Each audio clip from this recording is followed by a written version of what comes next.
बिस्मिल्लाहिर्रहमानिर्रहीम, अस्सलामुअलैकुम। Programme top story के साथ मैं हूँ इस प्रोग्राम की मेज़बान सितरा मुनीर। नाज़रीन, आज के प्रोग्राम टॉप स्टोरी में हम बात करने वाले हैं माशरे के एक ऐसे नासूर के हवाले से जो कि फैलता जा रहा है और इस माशरे की जो जड़ें हैं, इस माशरे के जो सतून हैं, जो हमारे नौजवान हैं, उनकी ज़िंदगियां तबाह करता जा रहा है।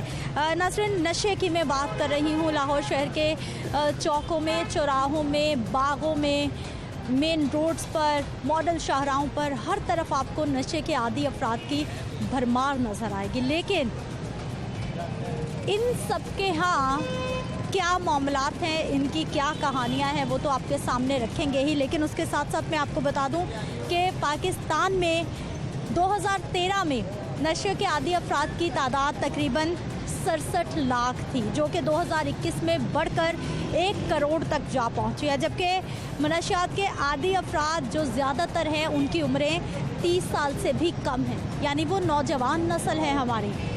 मनशियात के आदी अफराद की ज़िंदगियाँ किस तरह से बर्बाद हो रही हैं, इस हवाले से हुकूमती सतह पर क्या इक़दाम किए जा रहे हैं, क्या किए जाने चाहिए, आज के प्रोग्राम में ये सारी सूरत हाल आपके सामने रखेंगे। लेकिन आगाज़ प्रोग्राम का मैं करने जा रही हूँ, ये है जी मेगा प्रोजेक्ट ऑरेंज ट्रेन, जिसे बनाया गया है ताकि हम लोग भी इंटरनेशनल स्टैंडर्ड्स को मीट करें, हमारा लाहौर शहर भी तरक्की करे। लेकिन इस ऑरेंज ट्रेन मेगा प्रोजेक्ट के बिल्कुल नीचे आप ये देख लीजिए,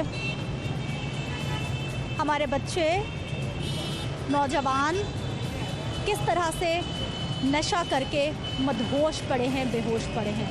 और इनको नशे के हसूल के लिए कोई तरद्दुद नहीं करना पड़ता, बल्कि ये जहाँ मौजूद है इनको नशा वहीं पर मिल जाता है। नशे के हसूल के लिए ये चोरी करते हैं, ये छीना झपटी करते हैं, क्योंकि एहसास ख़त्म हो जाता है। हर बुरा काम करते हैं ताकि इनको नशा मिलता रहे। लेकिन दूसरी जानिब ऑपरेशंस किए जाते हैं पुलिस की जानिब से, इनको एक शहर से उठाया जाता है, दूसरे शहर छोड़ दिया जाता है, एक जगह से उठा के दूसरे जगह पर ले जाया जाता है। लेकिन अभी तक इस नासूर को जड़ से उखाड़ने के लिए कोई खातिर खा इक़दाम नहीं किए जा रहे। तो आइए प्रोग्राम का आगाज़ करते हैं। सबसे पहले इन्हीं किरदारों से बात करते हैं कि ये क्या सोचते हैं, ये जिस बुरी आदत में पड़ चुके हैं उसको छोड़ना चाहते हैं या नहीं छोड़ना चाहते हैं। इनकी कहानियाँ इन्हीं की ज़बानी आपको सुनवाते हैं। क्या हाल है भाई साहब? क्या हुआ? नाराज़ क्यों हो रहे हैं? आपकी मेहरबानी, नाराज़ नहीं, आपकी मेहरबानी, हमारे घर वाले भाई नाराज़ नहीं हो, मेहरबानी है।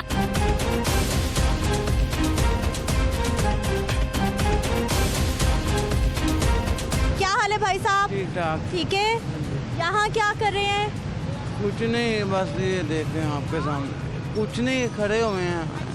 कोई नशा वशा कर रहे हैं? क्यों कर रहे हैं? बस ये नशा आपके सामने है जो नशा। यहीं रहते हैं, घर क्यों नहीं जाते अपने? बस घर नहीं है, इसी वजह से उधर ही रहते हैं। घर कहाँ है आपका? शादरे में। शादरे से यहाँ तक कैसे पहुँच गए? बस ऐसे ही यारी दोस्ती में गैदरिंग में। हाँ जी। तो नशे पे कैसे लग गए भाई? ये तो अच्छी चीज़ नहीं है। बिल्कुल ऐसे ही आप ही, बस पता ही नहीं चला, एक दोस्तों में बैठ के लग गए नशे में। किसने लगाया? खुद ही लगाता तो कोई नहीं, बस ये है कि दोस्तों में बैठे हुए लग गए। हाँ जी। तो कभी पुलिस वाले आपको आके ले जाते हैं, इलाज कराते हैं, क्या होता है? इलाज नहीं करवाते, लेके जाते हैं पुलिस वाले, ले जाके देखते हैं, वो तो बस रखते हैं थोड़े दिन, यहाँ छोड़ देते हैं बस। कहाँ लेके जाते हैं? थाने लेके जाते हैं, जाके हमें देखेंगे कि इसकी हालत है पर्चा देने वाली या नहीं है, उसको उसकी हालत देख के उस पर पर्चा देते हैं, फिर नहीं तो छोड़ देंगे। घर में कौन कौन है आपके शादरा में? मेरे घर में मेरे 4 भाई हैं और 4 बहनें हैं, अम्मी हैं, अबू मेरे फोत हो गए हैं। अम्मी इंतज़ार कर रही होंगी। बस जाता हूँ कभी कभी मिलने के लिए, और जब जाता हूँ वो मिल लेता हूँ, खुश हो जाती हैं। क्या कहती हैं अम्मी? कुछ नहीं, कहती हैं छोड़ दो बेटा, बस कर दो, काफ़ी उम्र हो गई है, अभी क्या निकालना है इसमें से। तो कितनी देर हो गई आपको नशा करते? मुझे 2 साल हो गए हैं। 2 साल। और क्यों लग गए आप नशे पे? क्या करते थे? पहले पढ़ते थे? हाँ जी, मैं स्टडी करता था। कौन सी क्लास में? मैंने अपना फर्स्ट ईयर का दाखिला लिया था, फर्स्ट ईयर के बाद मैंने छोड़ दिया, उसके बाद मैंने गया। पहली बार क्या नशा किया, कब किया, कहाँ पर, किसने कहा करो? किसी ने नहीं, ऐसे ही दोस्तों में बैठे में सिगरेट पीते थे, सिगरेट के साथ ही ये नशे में ला के सिगरेट के साथ है। हाँ जी, दोस्तों में गैदरिंग में बैठे हैं कॉलेज में, वो देखा यार दोस्त थे काफ़ी ज़्यादा, आपस में वो भी सिगरेट पीते थे, मैं भी पीता था। वो फिर देखते देखते जैसे चर्च पे आए, चर्च से फिर ड्रग्स पे, पता ही नहीं चला हमें। अभी कितने पैसे लग जाते हैं एक दिन में? एक दिन में 300-400 रुपये लाजमी लग। अच्छा, तो फिर 300-400 रुपये कहाँ से आता है आपके पास? ये ऐसे ही है कि कभी उससे इससे ले, या रात को अड्डे पे मजदूरी कर लेते हैं, मजदूरों को अड्डा जाता दरबार, उधर मजदूरी कर लें, वेटरिंग के लिए कोई भी काम हो उधर ही वेटरिंग कर लेते हैं। भाई नशा कहाँ से मिलता है? ये बाजी आपके सामने ये नशा इधर हर कोई बेच रहा है, इधर यहीं पे आ जाएगा? इधर ही मिल जाता है, कोई ना कोई जिसके पास पैसे हैं, पोल्ट्री के पास, वो उसने 2-3 ग्राम लिया, बेचना शुरू कर दिया। हर बंदा तो डीलर। आपको कहीं नहीं जाना पड़ता, यहीं पे आ जाता है? इधर से ही मिलता है, इधर। अच्छा, मुझे बताइए कि ये अच्छी चीज़ है, आपको क्या लगता है? ये बहुत बुरी चीज़ है, मैं कहता हूँ अल्लाह पाक ये किसी दुश्मन का बच्चा भी है ना, उसको भी ना लगाएं। तो आप भी छोड़ दें फिर? बस मैं कोशिश करता हूँ, मेरे जिस्म में इतनी भी सख्त नहीं है कि मैं छोड़ दूँ। ये है कि ड्रिप वगैरह केयर हो तो फिर हॉस्पिटल जाते हैं, वो तो मैं रखते ही नहीं हैं बात। उम्र क्या है भाई साहब आपकी? मेरी उम्र होगी है 25 साल, 25 साल होगी। 25 साल के भाई साहब है, इनको मालूम है कि नशा करना अच्छी बात नहीं है। अच्छी बात है नशा करना? मैं अपनी ज़िंदगी को क्यों ख़राब करूँगा? मुझे पता है एक चीज़ मौत है, तो मैं उसके बावजूद उसको पकड़ रहा हूँ। ये बस जिल्लत है, लग गई है, अब क्या करें। आपको कैसे लग गई? ऐसी बस गैदरिंग में, सोबत में, यारी दोस्ती में, बस। अब इसके अलावा और कुछ नहीं है हमारे पास। क्यों नहीं है? छोड़ दे। कैसे छोड़ें? कोई मुस्तकबिल नहीं है, कोई प्रॉपर्टी नहीं, कोई बैंक बैलेंस नहीं है, कोई कारोबार नहीं है, क्या करें? मजदूरी करें, कितने लोग तो करते हैं। आते मजदूरी करके 1000 रुपये शाम को कमा के क्या करूँगा? और कितने लोग खाएंगे? 1000 रुपये का तो मैं 3 टाइम नशा करता हूँ, 3000 रुपये का। ये लोग मेरे दोस्त खड़े हुए यहाँ से पूछ सकते हैं आप। 3000 कहाँ से आता है? कि चोरी करके किसी तरह भी करना है, चाहे मौत भी आ जाए। ये ऐसा अगर कोई सेंटर हो, आपका इलाज हो जाए। सेंटर इलाज में कोई भी नहीं करता, कोई नहीं है। पैसा है तो सब कुछ है, पैसे के बिना कुछ भी नहीं है। आपका क्या ख्याल है, होना चाहिए इलाज ऐसे सेंटर? इतनी जाने जा रही हैं, रोज यहाँ पे कोई ना कोई मरा होता है हमारे सामने, उसके बावजूद हम ये चीज़ को अपना के बैठे हुए हैं। तो इसका मतलब यही है ना, ये चीज़ बुरी है। वो भाई कह रहे हैं कि दुश्मन का बच्चा भी ना लगे, आप बता रहे हैं रोज यहाँ कोई मर जाता है। वो बेटियाँ, उसके बावजूद भी मैं ये नशा कर रहा हूँ। घर मेरा ठीक ठाक है, लेकिन बहन भाई काम नहीं आते, क्या करूँ, किस तरफ जाऊँ? तो फिर छोड़ें इसको। घर कैसे बाजी छोड़ दूँ, बता देना आप मुझे। तो भाई ऐसे छोड़ दो, आप मुझे किसी अच्छी जॉब पे लगवा दें, जहाँ से मुझे 50,000 रुपये महीना मिले, अच्छी नौकरी हो, घर मिल जाए, मैं छोड़ देता हूँ। लेकिन भाई हमारे ID कार्ड भी है, सारा कुछ बना हुआ है। कितने भाई हैं जो मजदूरियाँ करते हैं, काम करते हैं, अपना गुजर बसर करते हैं। अब ये बंदा 1000 रुपया कमाएगा, पीछे इसके 10 खाने वाले हैं, कैसे पूरा करेगा? ये नशा नहीं करता, ये मजदूर आदमी है, बाहर से आया।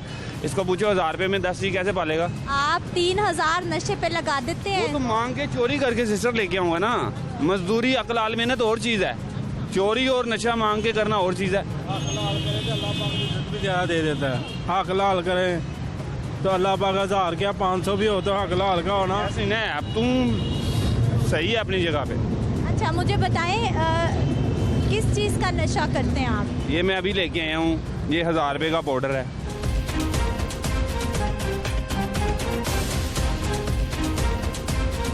आप कितने पैसे खर्च करते हैं हर रोज़? जो कमाते हैं इधर ही आता है, घर में क्या देना हमने। घर वालों से ले जाते हैं, देना क्या है? अभी आपने नशा नहीं किया? नहीं सुबह किया, से अभी अभी बिल्कुल ठीक तो है, ना करें, फेंक दे। तो जो अभी मुझे दर्द हो रही है, जिस्म में दर्द हो रही है, त्रोटक हो रही है, वो कैसे पूरी करूँ? मुश्किल हो जाती है। हाँ जी, खाना नहीं अभी तक, ये खाऊं, ये पी लूँगा, खाना भी खाया जाएगा। आप क्या कह रहे थे भाई, क्या होना चाहिए? मेरे कहने का मकसद ये है, जैसे हमें ये मुहैया होता है इसी तरह हमें इलाज करने के लिए भी कोई जगह होनी चाहिए। प्राइवेट कितना महंगा इलाज है, किधर से करवाएंगे, कौन करेगा? गवर्नमेंट को चाहिए हमारा भी करें। 30,000 रुपये वार्ड का दे दो, कमरा लेना है और लाख रुपया दे दो। गरीब आदमी कहाँ से देगा 30,000 रुपया वार्ड का? ये रोड में क्लिनिक, वहाँ पे अच्छा ट्रीटमेंट करते हैं, लेकिन गरीब आदमी 30,000 रुपया कहाँ से देगा? आप चाहते हैं कि आपका इलाज हो जाए? यही बात है, हम चाहते हैं हमारी जानें बचें। हम तो चाहते हैं कि हमारे से ये लानत छूटे।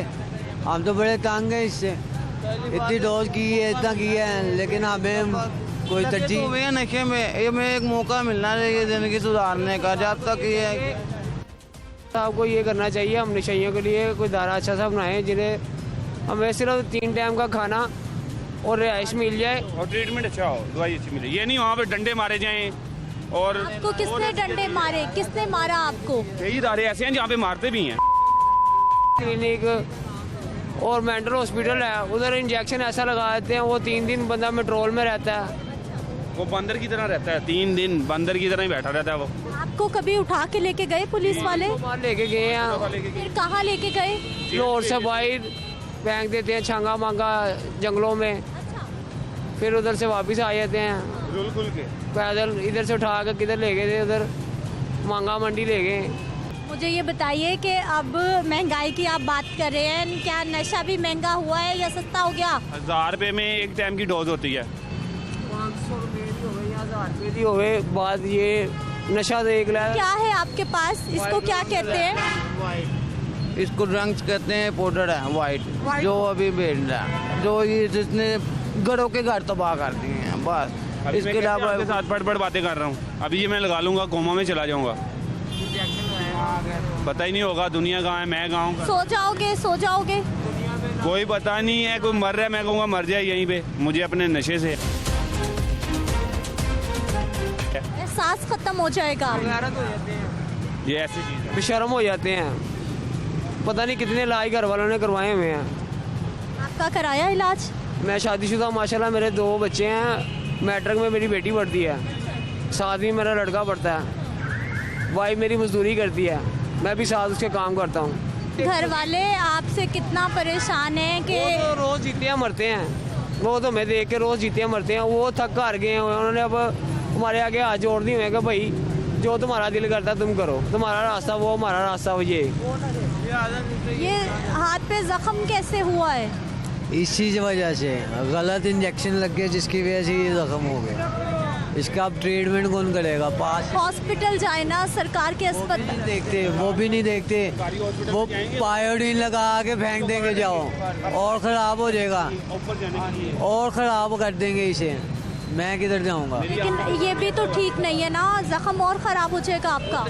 ये तो होता है, लेकिन हॉस्पिटल में चले जाएं वो और इसे ख़राब कर देंगे, इसका क्या करेंगे? आप क्या चाहते हैं? हम तो चाहते हैं कि हमारा इलाज किया जाए, हमारे कोई ऐसी जगह बनाई जाए जिधर हमारा इलाज हो जाए, हम दोबारा इस लानत से बचें। बस ये हमारी दरख्वास्त आपसे आप करें। नाज़रीन, आपने इन सब की गुफ्तगू सुनी है कि ये बुराई में पड़ तो गए हैं, लेकिन अब उससे निकलना भी चाहते हैं। और हुकूमत से सबने एक ही दरख्वास्त की है कि या तो नशे की सप्लाई को रोक दिया जाए, इनके लिए सेंटर्स बना दिए जाएं। अगर इनको यहाँ से ऑपरेशन करके उठाया जाता है तो इनको दूसरे शहरों में ना फेंका जाए, बल्कि इनको किसी सेंटर में रखा जाए जहाँ पर इनको 3 टाइम का खाना मिले, कोई स्किल सिखा दी जाए और इनको मारा ना जाए। वो बता रहे हैं जी इनको मारा भी जाता है जब यहाँ से ऑपरेशन करके उठाया जाता है। नाज़रीन, ये जो लाहौर शहर के चौकों में, चौराहों में जो सूरत हाल आप मैं हर रोज़ देखते हैं, वो तो हमने आपके सामने रख दी है। और इन सब से नफ़रत करने की ज़रूरत नहीं है, बल्कि जो जड़ है, जो नशा है, उससे नफ़रत करने की ज़रूरत है। मैं आपको अब एक रिहैब सेंटर में लेकर जाऊँगी जहाँ पर ऐसे पेशेंट से आपकी मुलाकात करवाऊँगी जो कि नशे को छोड़कर दोबारा ज़िंदगी की तरफ वापस आ रहे हैं, लेकिन एक ब्रेक के बाद।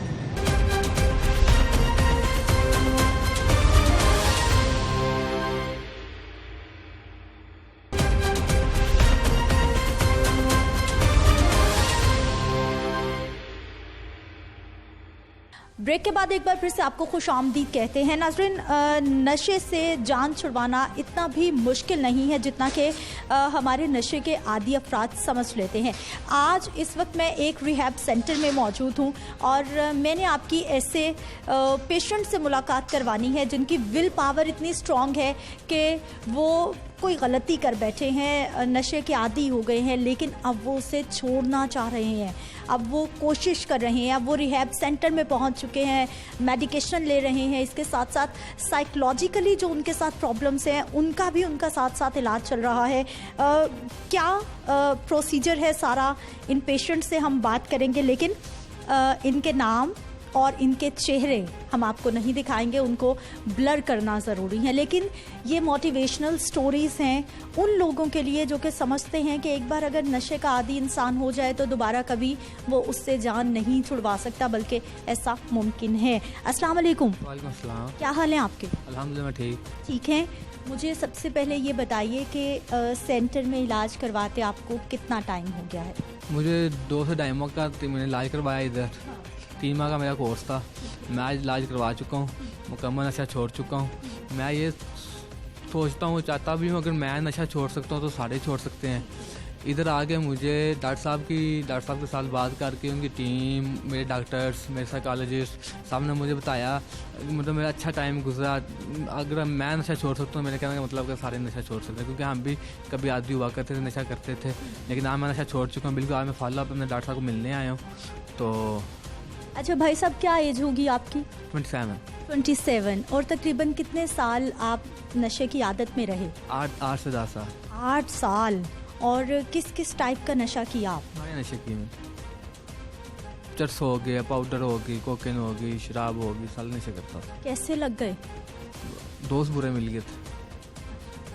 दोस्तों ने कहा और आपने भी शुगल मेले में शुरू किया और मुसीबत फंस गए। जी। फिर उसके बाद कैसे सोचा? घर वालों ने कहा, आपने खुद सोचा कि अब सोचा कि मेरा इलाज करवाओ। मैं फंस चुका था दल में, तो मैं चाहता था कि मेरा इलाज हो जाए। मैं बिल्कुल मुकम्मल नशे से निजात पा चुका हूँ।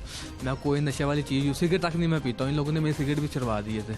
तो मैं बस यही कहूँगा कि अगर मैं नशा छोड़ सकता हूँ, जैसे कि मैं फंसा हुआ था दल में, तो मेरी तरह के बहुत सारे दूसरे और लोग हैं जो नशा छोड़ सकते हैं। आप तो बहुत अच्छे भाई हैं, कितने स्ट्रॉन्ग हैं कि लोग समझ रहे होते हैं कि इस मुसीबत से हम कभी भी नहीं निकलेंगे। यहाँ निकल सकता है बंदा अगर चाहे तो। नाज़रीन, इस वक्त एक और पेशेंट जो कि अपना इलाज करवाने की गर्ज से यहाँ पर मौजूद है रिहैब सेंटर में, इनसे हम बात कर लेते हैं। अस्सलाम वालेकुम। क्या हाल है भाई साहब? अल्लाह का शुक्र। ठीक हैं? जी मैम। अच्छा, कितनी देर हो गई आपको यहाँ इलाज करवाते? मुझे अभी 20 डेज हुए हैं यहाँ पे आए हुए। अच्छा, अभी आप आए हैं? जी। अच्छा, तो अभी तबीयत में कुछ बेहतरी है? बहुत बेहतरी है। किसने भेजा, खुद से आए या घर वालों? उन्होंने भेजा। तो बहुत हालत ख़राब थी, मुझे नहीं लग रहा था कि मैं बच पाऊँगा। यहाँ पे आया हूँ तो मतलब यहाँ से काउंसलर से और डॉक्टर से पता लगा, उन्होंने हमें हौसला अफजाई दी और उन्होंने हमें बताया कि मतलब एक नई ज़िंदगी भी नशे के बगैर मिल सकती है। क्या परेशानी थी, क्यों आपने ये बुरी आदत अपना ली? कुछ भी नहीं, दोस्तों की गैदरिंग की वजह से, बुरी गैदरिंग मिल गई थी, उस वजह से मतलब दोबारा नशा। तो क्या क्या नशा करते थे? कितने साल हो गए नशा करते आपको? मुझे 2 साल हुए थे लगे नशे पे लगे, और मैं हेरोइन और आइस लेता था। आइस तो सुनते हैं कि बहुत ख़तरनाक है, आपको मालूम है इस बारे में? अब यहाँ पे आगे पता चला, पहले नहीं पता था। अच्छा, तो क्या सोचते थे, क्यों पढ़ रहे थे, क्या कर रहे थे? स्टडी कर रहे थे। कौन सी क्लास में? मैं सेकंड ईयर में। सेकंड ईयर में। फिर स्टडी छोड़ी या अभी अभी मतलब जाके कंटिन्यू करूँगा। तो फिर कभी सोचा नहीं आपने कि अब मैं इससे स्टडी भी नहीं हो रही, मैं नॉर्मल भी है? मैम पता ही नहीं होता कि मतलब बंदे को उस टाइम, बंदे की सिचुएशन ये होती है कि वो सिर्फ नशे की तरफ होता है काम से। उस टाइम कोई पता नहीं लगता कि मतलब क्या स्टडी और क्या ज़िंदगी बकाया है। उस टाइम सिर्फ बंदा नशे की तरफ होता है। ये तो यहाँ पे आगे पता चला है कि मतलब एक और नई ज़िंदगी भी है, मतलब नशे के बगैर भी एक ज़िंदगी बंदा गुजार सकता है। अभी क्या सोच रहे हैं? क्योंकि हम ये भी सुनते हैं कि जो नशे के आदी अफराद हैं वो जैसे ही रिहैब सेंटर से बाहर जाते हैं, फिर आप क्या सोच रहे हैं? आप इतने स्ट्रॉन्ग हैं कि बस छोड़ दिया तो अब बस? विल पावर बंदे की अपनी होती है और विल पावर हमारे बंदे की वैसे ही नशा कर करके ख़त्म हो जाती है। और यहाँ पे आगे मतलब जब नशा छोड़ा है, मतलब अभी 20 डेज़ मुझे यहाँ पे हुए हैं और बाकी स्किल पावर हमने यहाँ से सीखी है। विल पावर अब हमारी अपनी है, स्किल पावर हमने यहाँ से सीखी है, बाहर जाके इंशाल्लाह ज़िंदगी गुजारेंगे। क्या क्या सीखा यहाँ आपने? बहुत कुछ सीखा है यहाँ पे, मतलब कैसे ज़िंदगी गुजारनी है बाहर जाके, घर वालों के अंदर कैसे रहना है हमने, और बाहर तो मतलब कुछ अर्सा तो हमने बाहर जाना ही नहीं है।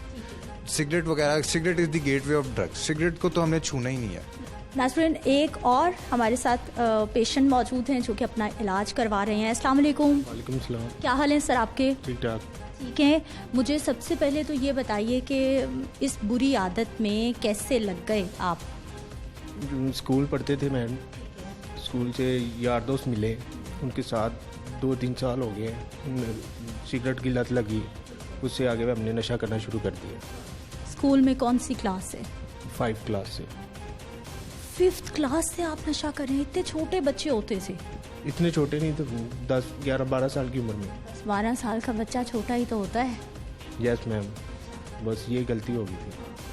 सिगरेट से आगाज़ हुआ, फिर सिगरेट से फिर मैं चर्च पे आया, चर्च पे फिर मैं हेरोइन पे आ गया। बस इतने पैसे कहाँ से आते थे? क्योंकि ये सब चीज़ें तो ये पैसे घर वालों से लेते थे, अपनी पॉकेट मनी के, मतलब कैंटीन वगैरह के पैसे मिलते थे, घर खर्चा मिलता था तो वो इधर सिगरेट वगैरह पी लेते थे। स्कूल मैडम पढ़ाती होती थी, हाजिरी लगवाना है, दीवार फैला के चले जाना, माल्टन पार्क जैसे, उधर जाके ऐश करनी। और नशा मिल कहाँ से जाता था? आसानी से या मुश्किल से? बहुत मुश्किल से।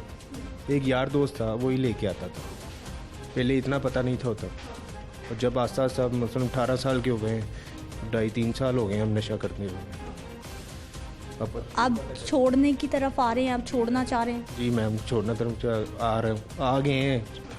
ये इधर इलाज बहुत अच्छा हो रहा है, नमाज 5 वक्त की पढ़ते हैं, लेक्चर वगैरह होते हैं, 12 कदम वगैरह पढ़ाए जाते हैं, इसकी वजह से बहुत तब्दीली आ गई है। अच्छा, मुझे ये बताइए कि आप अच्छा इलाज करते हैं। अच्छा, आपने देखा होगा कि लाहौर शहर में रोड्स पर हर तरफ नशे के आदी अफराद हमें नज़र आते हैं।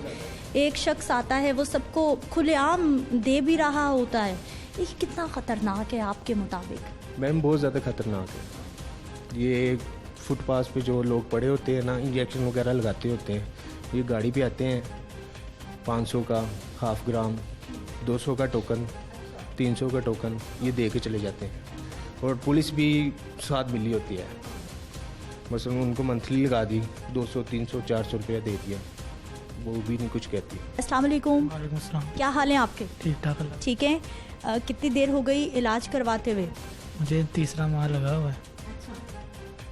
अभी तक बेहतर हैं आप? जी शुक्र अल्हम्दुलिल्लाह, अब सही में फील कर।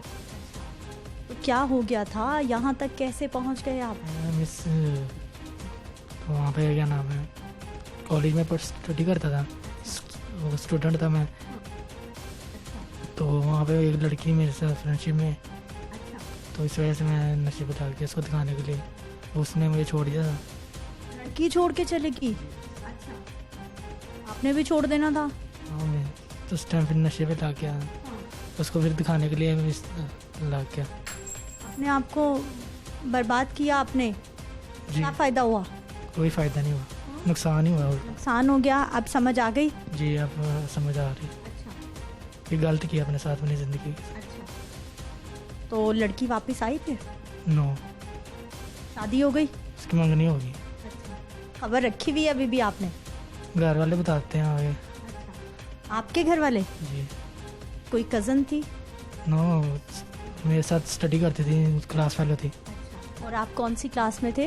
मैं FA कर रहा। FA कर रहे थे। और कितने साल हो गए इस बात को? इस बात को हो गया 1.5 साल हो गए। 1.5 साल हो गए। और जब से आपने नशा करना शुरू किया? तब से स्टार्ट किया हुआ नशा। कहाँ से लिया था पहली बार? पहली दफ़ा लिया था अपने इलाके से लिया था। मैं कर रहा हूँ। आसानी से मिल गया था या फिर मुश्किल हुई थी कुछ? आसानी से मिल गया था। क्या नशा किया? आइस का ही है, पाउडर की है। आपको नहीं मालूम था कि आइस तो कहते हैं कि बड़ी ख़तरनाक है, इंसान की ज़िंदगी भी चली जाती है?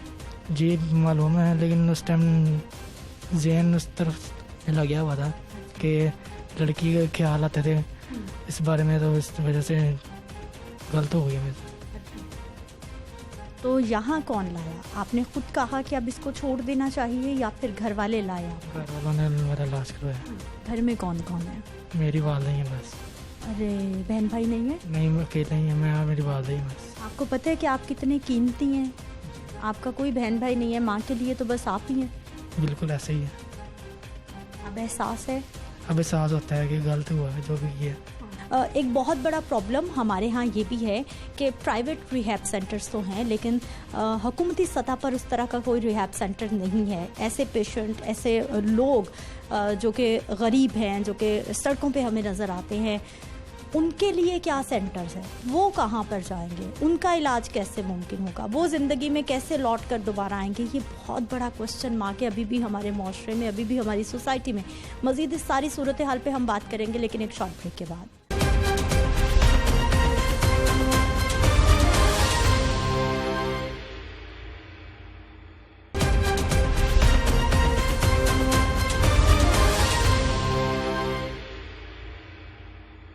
ब्रेक के बाद एक बार फिर से आपको खुशामदीद कहते हैं। नाज़रीन, मेरे साथ एडिक्शन प्रोफेशनल मौजूद हैं डॉक्टर इमरान साहब, जो कि नशे के आदी अफराद को दोबारा से ज़िंदगी की तरफ वापस लाते हैं, उनकी मदद करते हैं, ना सिर्फ साइकोलॉजिकली बल्कि जो उनको मेडिसिन चाहिए होती हैं वो भी, और रिहैब सेंटर में जो पेशेंट आते हैं उनको डील करते हैं। डॉक्टर साहब, प्रोग्राम में आपको खुशामदीद कहते हैं, बहुत शुक्रिया प्रोग्राम में शामिल होने के लिए। डॉक्टर साहब, सबसे पहले तो ये बताइए कि लाहौर शहर में, चाहे हम मॉडल शाहराहों पे चले जाएं, चाहे हम किसी छोटे गली मोहल्ले में चले जाएं, हमें नशे के आदी अफराद ज़रूर मिलेंगे।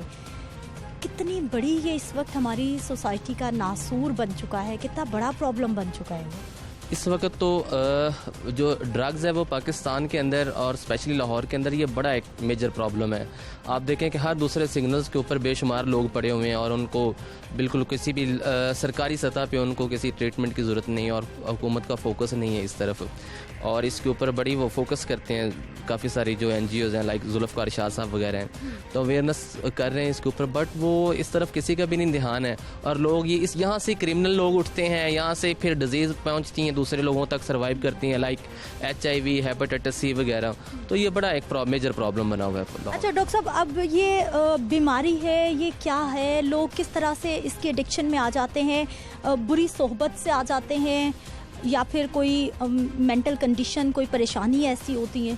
Good question. बेसिकली तो ये नशा एक बीमारी है और ये एक साइकोलॉजिकल डिजीज़ और फिज़िकल डिजीज़ है। इसमें किसी भी शख्स को, कोई भी शख्स जब नशा शुरू करता है तो उसको पता नहीं होता वो इसका मरीज़ बन सकता है या वो इसका आदी हो जाएगा, उसकी ज़िंदगी में प्रॉब्लम्स आ जाएंगे। वो इसको वक्ती तौर का प्लेयर महसूस करता है मिनिमम ड्रग्स लेके, और उसको लगता है कि मैं जब मर्जी चाहूँगा इसके ऊपर कंट्रोल कर सकता हूँ। ये बेसिकली एक डिजीज़ है और इस डिजीज़ के ऊपर कंट्रोल नहीं कर सकते जब तक आप उसको प्रोफेशनल हेल्प की तरफ नहीं लेके जाते। तो इसके लिए तो प्रॉपर ट्रीटमेंट में आनी पड़ता है, प्रॉपर ट्रीटमेंट करवाना होता है, फिर जाकर ठीक होते हैं। लेकिन डॉक्टर साहब, ये जो हमारे अब लाहौर शहर में हो रहा है कि हर सिग्नल पर ड्रग बेचने वाले भी मौजूद हैं, जो एडिक्टेड लोग हैं वो भी मौजूद हैं, ये सारा चीज़ें जो हैं ये नौजवानों के लिए कितनी ख़तरनाक है? क्योंकि जिस चीज़ में जितनी ज़्यादा रुकावट होगी आप उस तक नहीं पहुंच सकते, लेकिन जिस चीज़ में जितनी आसानी होगी आपके डोर स्टेप पे आपको मिल जाएगी वो। तो जी मोस्ट डेंजरस स्टेप है एक ना, ये समझ लें कि ड्रग्स बहुत आसान होगी। आप जिस तरह से आप उबर या क्रीम को कॉल कर सकते हैं ना, और विद इन 5 मिनट वो आपके पास पहुंचती है। और बिल्कुल ड्रग्स वाले जिन लोगों ने आपको ड्रग्स देने में अप्रोच करना है या ड्रग्स लगाने में अप्रोच करना है, आप एक कॉल की दूरी पे हैं वो लोग भी आपके, और आप उनको कॉल करें जिस मर्जी प्लेस पे आपके पास वो लोग पहुंच जाएंगे। अच्छा डॉक्टर साहब, आपके पास जो ज़्यादातर पेशेंट रिपोर्ट होते हैं वो क्या हैं? वो दोस्तों ने लगा दिया, बुरी सोहबत में लग गए, मोहब्बत में नाकामी हो गई, कोई घरेलू प्रॉब्लम्स इस तरह से, कौन सी रीज़न सबसे ज़्यादा रिपोर्ट होती है?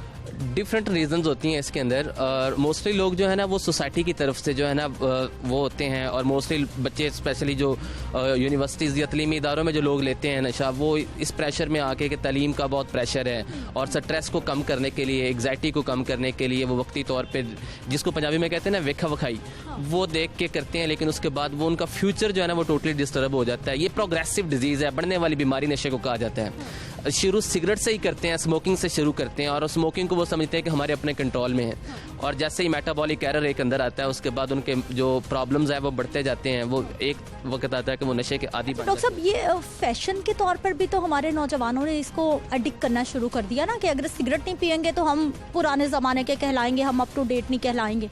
मैक्सिमम रेशो जो है ना वो सिर्फ इसको फैशन के तौर पे करते हैं। जो स्पेशली जो यंगस्टर्स हैं, लाइक वो जो आपने लड़की वाली एग्जांपल की, को लड़की और लड़के का अफेयर था, लड़का जो है ना वो लड़की की कहीं और शादी होने लगी और लड़का उसको दिखाने के लिए कि मैं तुम्हारे लिए ये कर गुजरूंगा या मर जाऊंगा। ठीक है, बहुत शुक्रिया डॉक्टर साहब प्रोग्राम में शामिल होने के लिए। नाज़रीन, गुफ्तगू आपने सुन ली है।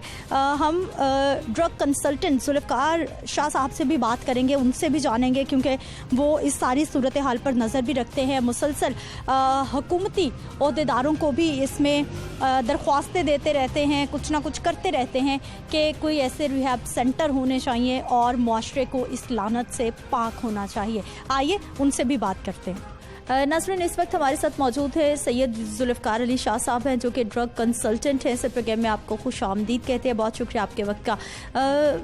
सबसे पहले सर मुझे ये बताइए कि इस वक्त जो पूरे मुआशरे में एक नशा नासूर की तरह फैलता जा रहा है, नौजवानों के लिए नशे का हसूल कोई मुश्किल बात नहीं रह गई, कहीं कोई हर्डल नहीं है।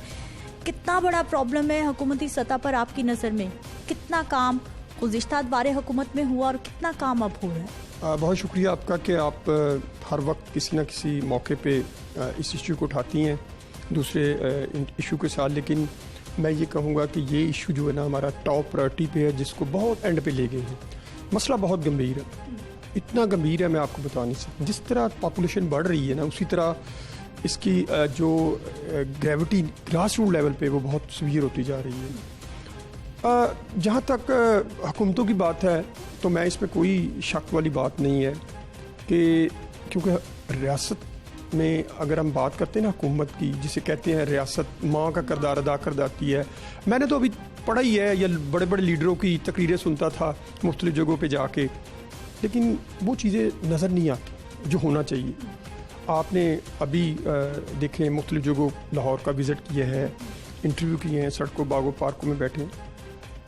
मिन हैसुल कौम ज़िम्मेदारी सबकी है, हुकूमत की भी है, सोसाइटी, वालदैन और जो बड़े बड़े लोग हैं। लेकिन ऑनरशिप लेने के लिए कोई तैयार नहीं। खुदा के लिए कोई ना कोई आए जो ऑनरशिप ले। ऑनरशिप नहीं ले रहा, जिसकी वजह से ये सारे मसाइल हैं। आप ऑनरशिप लेंगे, रिजल्ट निकलेगा। ऑनरशिप नहीं लेंगे, जिम्मेदारी नहीं लेंगे, रिजल्ट जीरो से जीरो होगा। सर, ऑनरशिप से ही सवाल ये भी उठता है कि ऑपरेशंस होते हैं महकमा पुलिस की जानिब से कि नशइयों के ख़िलाफ़ ऑपरेशन, मारा जाता है, इनको उठा दिया जाता है रोड से। आगे क्या रास्ता है? आगे इनको कहाँ पर भेजा जाए? क्या हुकूमत के पास कोई रिहैब सेंटर्स हैं कि वहाँ पर इनको रखा जाए और बाहर ना आने दिया जाए कि जब तक इनका इलाज मुआलजा ना हो जाए?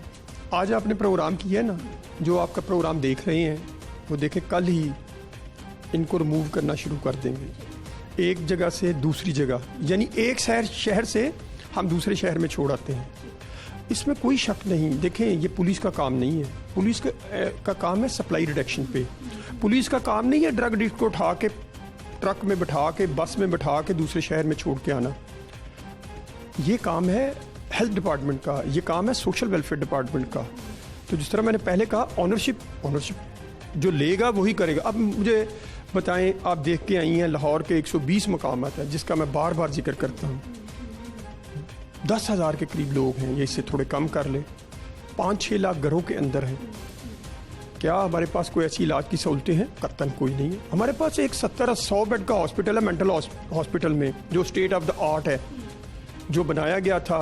वो भी बड़ी मुश्किल से, आज बड़े लोग दावे करते हैं, वो हमें पता है वो किस तरह बना था पिछली गवर्नमेंट में।